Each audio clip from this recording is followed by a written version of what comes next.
This land is your land. This land is my land. From California to the New York Islands. From the Redwood Forest to the Gulf Stream waters. This land was made for you and me. Welcome to Trips and Tips with Klein Tours. I'm Allison Klein Sherman, and I'm fourth generation management at Klein's, where I work closely with my parents, Wayne and Adele, the owners of the company. I'm here today with Ashley Hoke, our sales and marketing coordinator, and we're excited to explore this great city. Thank you, Allison. We're standing here at the National Constitution Center on Independence Mall is behind us. And Philly just has so many wonderful things for groups, whether you're a church or whether you're a school. There's just so many things that this city offers that it's just a wonderful place to visit. It sure is. We're here in Signers Hall. Matt, can you tell us a little bit about this area of the Constitution Center? Absolutely. This room is called Signers Hall. It is actually recreating the final day of the Constitutional Convention on September 17th, 1787.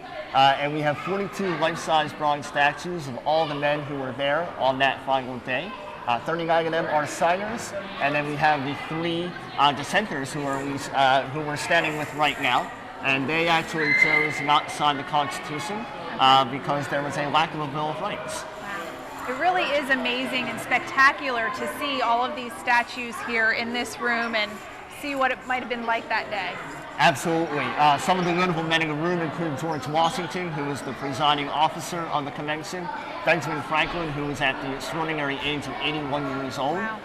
James Madison, who was standing at a very cool 5'4" as the shortest delegate, and even Alexander Hamilton, who was actually the only New York delegate to sign the Constitution. Amazing. I'm here with Matt at the National Constitution Center, and he's going to tell us a little bit about what he can do for groups that are coming in here to visit the National Constitution Center. Yeah. So my name is Matt. I have worked at the National Constitution Center for about 5 years, and the center is the only museum in the country and really in the world that focuses exclusively on the rights and responsibilities of American citizens. So my primary duty is for many of the school groups and visitors who come in. We put on many different programs, do guided tours, and really focus on more important constitutional events that have occurred in American history. Wow, that's amazing. And the inside of the building and the views here are absolutely beautiful with all the flags that are around in the entrance here. What are some of the constants here in the Constitution Center that groups can look to see? Well, speaking of the flags, we have over 50 flags of not just the states, but also of American territories. They actually go in order, starting with Delaware, of when they ratified the Constitution. That is why Delaware is known as the first state. They ratified on December 7th, 1787, all the way up to many of the other territories. And if you see the American flag behind us, that was actually the only American flag that I know of that has been raised atop every single state capital in the country. And on July 4th, 2003, the opening day of the National Constitution Center, Muhammad Ali actually raised that flag. Wow, yeah. That's really cool. Well, thank you so much, Matt, for joining us here today. Very welcome. It's been a pleasure speaking with you. Same here. I hope to see everyone come down to the Constitution Center. Thank you. Hi, I'm now here with Connor Sharkey, who is a tourism sales manager at the Philadelphia Convention and Visitors Bureau. Welcome. Thank you. Thank you. Now, when a group is looking at coming into Philly, you handle all the groups and requests that come in.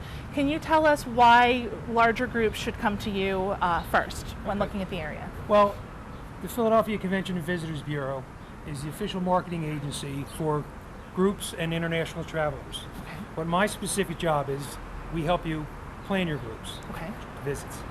We have two main tools that we use, our website, which is www.discoverphl.com, okay, and we also have visitors guides. right.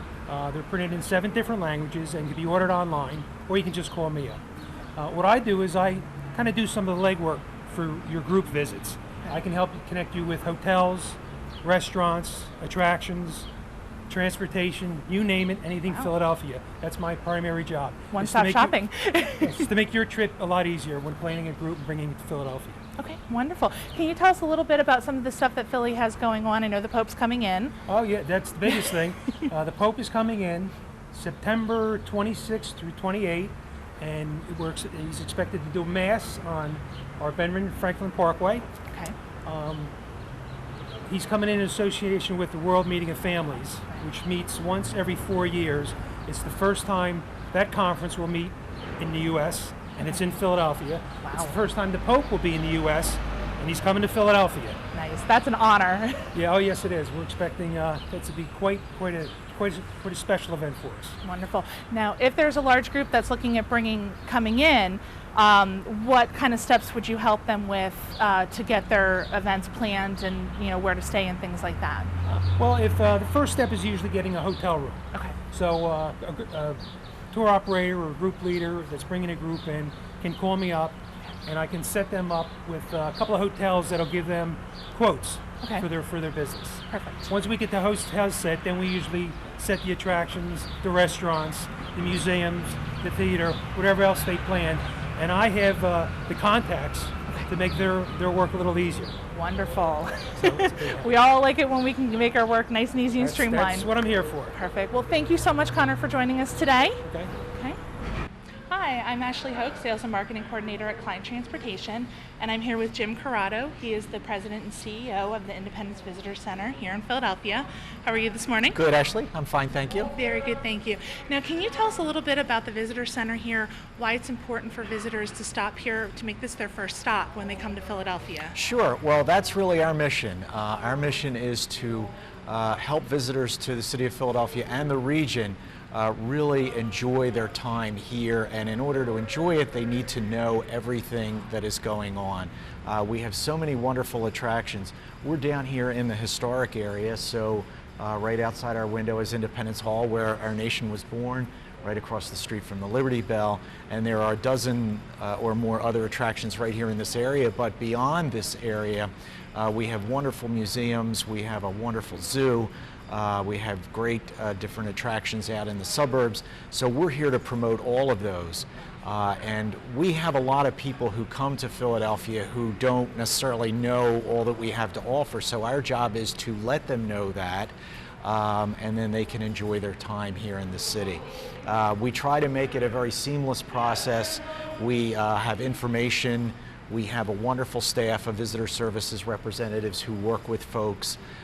We have brochures. We have the ability to sell tickets to over 60 different attractions, so we can give people information and then sell them the tickets right there on the spot. So it really is a wonderful amenity for visitors, and it also helps the city and the region because our studies have shown that people who start their vacations or their time in Philadelphia start here tend to do 3 to 4 additional things while they're here that they didn't know about. So we feel like we play a very large role in the local economy as well. Oh, definitely. Now, is all the information that you offer here on your website as well? It is, okay. Which is phlvisitorcenter.com. You can get information on everything that's going on in the city, as well as purchase tickets right online. Okay, nothing is like actually coming in and talking to somebody. Exactly, so. Exactly, and that's what we found, the human element. Some people like to just talk to our visitor services representatives. They want restaurant recommendations, or they want to hear firsthand about how exhibits at certain museums are. And we make sure that our visitor services representatives are all up on what's going on, so they're able to talk about that. And it works really well. That's wonderful. Well, thank you so much for joining us today. Sure. We really appreciate it. You're welcome. Thank you, Ashley. Thank you. I'm here with Amy Polk, one of the costume guides from Centipede Tours. Centipede Tours has been doing guided costumed tours of Philadelphia since 1974, and they're really excited about all there is to show and teach people about this wonderful city. Thanks very much for coming, Allison. I am delighted to be here today. I'm standing with Independence Hall behind me, but I'm also standing in a city that has evolved since it was founded in 1695. And so behind me you see Independence Hall, which was built in the 18th century. To my right is the Bourse Building, a pink building there, that was built in the 19th century. These buildings, modern buildings you see around here, are the 20th century, and the gray building, again to my right, the square gray building, was the 21st century. So you can see that the city, along with the country, has grown and prospered. So yes, we do historical tours, but that encompasses modern history as well. It really is amazing how you can stand in one place and see so many different centuries all at once. It's thrilling, actually. And we're lucky Amy's going to take us now on a driving tour of the city. So we'll see you in a few. I'm Amy Polk, and we're going to do a little overview of this most historic city, founded in 1695 by William Penn. Okay, I'm ready when you are. Philadelphia is not only an historic city, it is an evolving city. Many firsts occurred here because we were also the capital of the brand new United States for 10 years before Washington, D.C. was constructed. That's why, as we make our turn here out of the driveway, you are going to see the United States Mint. Now that makes coins only. The paper stuff is made in Washington, D.C. at the Department of Engraving, but that didn't exist at the beginning of our country. Everything was brand new. Everything was first. So this is a modern building, but it is the first United States Mint in America. Again, coins only, the whole city. When William Penn brought the first Quakers here in 1682, was 1 square mile from the Delaware River to the east to about 4 blocks west of here. And everything was concentrated in that area.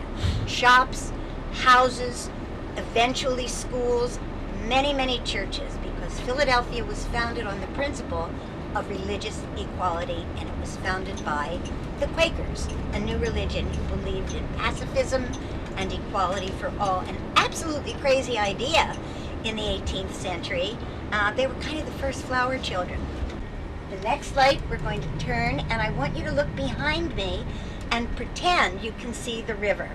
That is the Delaware River. If we go 2 more blocks, we are going to be very wet because we will be in the Delaware River, and that is where William Penn arrived in October of 1682 with the first group of Quakers. Well, we're going to pause very briefly, and I'm going to direct your attention to the left when we get down to that blue sign. That is a little alley. We call it a street today, but its name is Elfreth's Alley.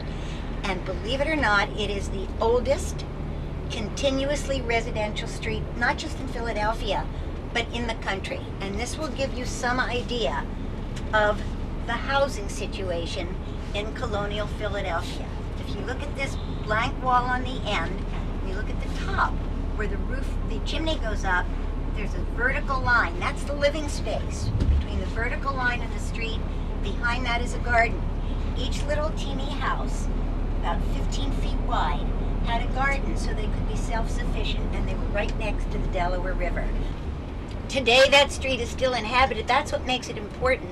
Not only its age, although it is not so bad to grow old and have experience, but because it's been continuously residential since the early 1700s. And although it is no longer a street in a poor neighborhood, it is no longer occupied by the poorest citizens in the city. In fact, just the opposite. It is still an original street. If you look to your right, the red brick building, keep going on if you can, that was a Church of England. This is called Christ Church today. The king was head of the church in England.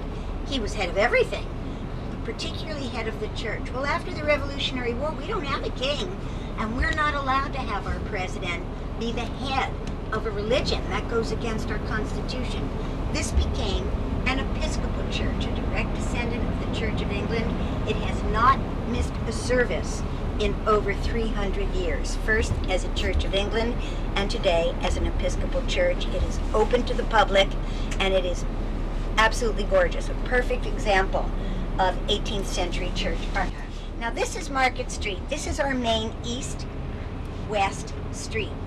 About a mile up is our main north-south street, as I described earlier, where they cross streets then became at right angles, and eventually the city grew westward, as it did today. We still have that same city plan. As we cross this street, if you look to your left, my right, you will see the river, the Delaware River, and the buildings across from the river are in New Jersey. Betsy Ross and her fiance, John, rode across that river so they could elope in New Jersey. Isn't that romantic? Perfect for Valentine's Day, right? We're coming to one of the most historic restaurants in America. It's called the City Tavern, and that is where, after the regular formal meetings took place at Independence Hall, which was then called the State House for the colony of Pennsylvania. Remember, our founding fathers were Englishmen, one and all. So they met there trying to decide whether, in fact, we should break away from England. And after the day's business, they wanted a little refreshment. So they walked over from the State House, which is just about 4 blocks from here, and they took some light supper and refreshments, probably a few adult beverages, warm beer, and they discussed the events of the day. And just like today, which is what's wonderful about history, you see that it goes on and it repeats itself, and very frequently. They made a lot of deals, and they made a lot of friends, and they said, hey Joe, do you like this? I like this. If you vote with me on that, I'll vote with you on that. And they began to build a consensus. Here's the City Tavern on your right. Just pull up right in front of it. Excellent. I know it's lunchtime. We're probably all getting a little hungry. This is a marvelous restaurant. It is a reconstruction of the original tavern, which burned down in the 1800s. It is run by a marvelous restaurateur, Walter Staub, and the food is modern, but it has a very historical flair. She was the mother of 7 children, and she is famous today for having stitched the first flag, we believe. Her name was Betsy Ross. Her first husband, yes, she had 3. Well, it was wartime, kiddo, 8 years of war. Her first 2 husbands died in the war. But she was Mrs. Ross when we believe George Washington and a committee came to her house to ask her to stitch the flag. This building, by the way, which we're passing very quickly, was the first stock exchange in America. Remember, I told you a lot of firsts occurred here. This is now part of the area we're in, which is a national park. This is Independence National Historical Park. And once this became a national park, in the late 1950s, a lot of restoration took place here. So by the time the bicentennial came along, the bicentennial was the 200th anniversary of the signing of the Declaration of Independence, Philadelphia had gotten itself in shape. It was an old city. It was now an old but accessible city, and it was just an amazing sort of rebirth for this city of brotherly love. There are no documents that say, there are no receipts, nothing like that, that says that Betsy actually stitched the flag. There is tremendous amount of circumstantial evidence. For example, her first husband, John Ross, was the nephew of one of the delegates to the Continental Congress who was on the committee to have a flag made. So that's a pretty good connection. Betsy lived to be 84. 84 was practically biblical back then. So by the time she died, and having had so many daughters, she had lots and lots of children, grandchildren and great-grandchildren, who remembered that their grandmother had told them that she had stitched the flag. And being a Quaker, of course, Quakers never lie. So that is a very good piece of evidence. When she died, the women's movement was just beginning in America, not 1960, but around 1860, around the Civil War. And they were looking for female role models. And there weren't any. Women didn't work in the 18th century. They had babies and they died, you know, and they worked hard around the house, and they only lived to be about 28 years old. I know it. It's amazing, isn't it? And Betsy, of course, if for nothing else, ran her own business, which nobody else did, and she lived to be 84. So just those 2 things alone. Now, as you can see, we're out of the park. This is a residential and a commercial area. probably the last part of the city to have its face lifted. As you can see, there's still a lot of work to be done down here. But this restoration of the old part of the city really began in the mid to late 60s and then has continued until this day. Benjamin Franklin lived in this part of town when, as a boy, he came from Boston as a runaway. He was not much older than you. How old are you? 15. He was 17 years old. Yeah, now I don't recommend running away from home in today's world, particularly since he had only a second grade education. You cannot do that today. But in his favor, he was a genius. Not all of us are, but he certainly was. And he got himself apprenticed as a printer. That apprenticeship lasted 7 years. People go, oh my goodness, but think of college, think of graduate school. So that's how I think of it, and that's how he learned this trade that really made him a millionaire in 18th century terms and allowed him to go on to do many, many other things. Notice the buildings are made of red brick, the older buildings, and of course new ones too, because that became a tradition. So the tradition in Philadelphia was houses row by row, because what we had here were people, not space, only 1 square mile. And around 1740, we had about 40,000 people living in 1 square mile with no plumbing, nothing that flushed, nothing that worked with a switch. I know, nothing that worked with it. Think of your worst camping experience. And it was a palace compared to what those people had. I don't know how they survived. I truly do not. We are much softer, and ain't it great? Now this was where the working class lived. She was born Betsy Griscom. Her father was a carpenter who helped build Independence Hall, and she grew up with Quaker values, which meant no war of any kind, but she supported the Revolutionary War. She was quite a rebel, very rebellious. She grew up with that talk of war and independence and freedom and rebellion and revolution all around her, and that inspired the way she lived. This is the house she rented. This garden was not here when Betsy lived here, but she is buried there with her third husband. Over here on your left, my right, your left, is the Quaker Meeting House. This is the largest Quaker meeting house in the country, built in 1804. And like all of the historic churches down here, Carly, it's still in use today. Quakers meet in silence. Again, it is open to the public. And when we do tours, I love to stop here because there are not many Quaker meeting houses with that kind of history that are open to the public, and it is just wonderful. And now for the best of all, my very favorite colonial, my very favorite signer, Benjamin Franklin, born in Boston, comes to Philadelphia at the age of 17. He liked to say he was born here at the age of 17, and he's buried right here behind this gate. This is Christ Church Cemetery, and if you saw the first National Treasure film, there was a gun fight, and it took place in that cemetery. They filmed it here. Yes, he married a Philadelphia girl. I like to say among his many, many wonderful things that he did, he had the good sense to marry a Philadelphia girl. And they raised 3 children. One died at a very young age. His son, his remaining son, sided with the British during the Revolutionary War. This is a really interesting and sad story. He was the governor of New Jersey, and because he was Franklin's son, he was allowed to spend the war in prison in New Jersey. And when the war was over, he sailed to England, and they were never reconciled. We're here in front of the Betsy Ross house. Amy, can you tell us a little bit more about the house here? I'd be happy to. This is just like the houses on Elfreth's Alley, except, of course, this doesn't have the ones next to it, but it did. So it's roughly 16 feet wide, 1 room to a floor. They're very small rooms. And because there are 3 rooms, they're called Trinities, but the nickname is Father, Son, and Holy Ghost because they're Trinities. Down here under these doors is the kitchen. The kitchen was underneath.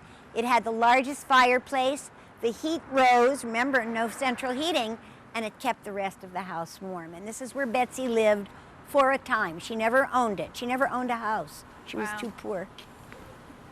Thank you so much. You are more than welcome. And thank you for joining us today. Your information and input has just been amazing, and it's been so incredible to hear everything about this city. We really appreciate it. A great pleasure for me. Please come back and see us soon. Thank you. You're welcome. Thank you, Ashley, for joining us here today in Philadelphia. It's really been a great time. This is really a great place to come with groups any time of the year. During the colder seasons, the lines at the attractions are not as long as during the summer months, so that's something to keep in mind. But summer is also a great time of the year to visit as well. If you're interested in going with us to Philadelphia and enjoying the city yourself, you can contact the office and speak with Ashley or any of our other sales representatives, or you can visit us online at kleintransportation.com. Thank you so much. It's been such a great day. Thank you. For Trips and Tips, this is Allison Klein-Sherman. Have a great day.